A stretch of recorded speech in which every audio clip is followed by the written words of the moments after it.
Hey guys, we got this 2011 Rav4 here today, and I'm going to be showing you how to change the outer marker turn signal bulbs.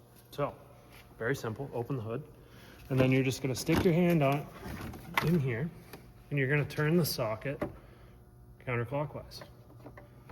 And then you can just remove the bulb. You can see basically that's as far as I can get it. So you'd be able to reach down there and pull the bulb out and stick a new one in. And then it's just as simple as finding the hole with the socket, sticking it back in, making sure it feels flush, and then turn it clockwise until it clicks. Now, the other side's a little different because we've got the coolant reservoir in the way and our washer fluid neck. But very simple to remove those.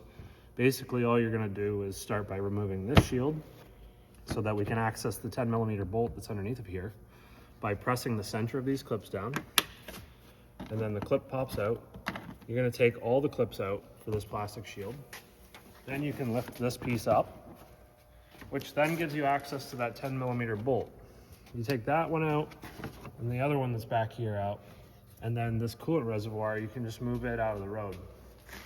Now for the washer fluid neck, similar idea to those other clips that were up here. The center pops down in them, and then you can take that clip out, and then you can just basically stick the washer fluid neck wherever you want. It's sort of like an accordion style one, so it's very flexible.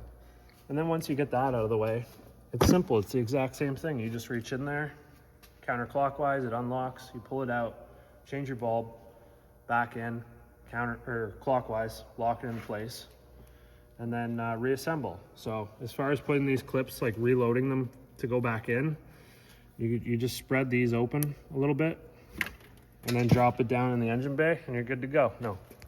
All right, so you spread those, push it in till this pops up. Then it's ready to go back in the hole. And then all you do is just push that down till it's flush. And that's it. Simple. If you liked the video, give it a thumbs up. Hopefully this helped you. And don't forget to subscribe. Check out all our other videos. And we'll see you in the next one.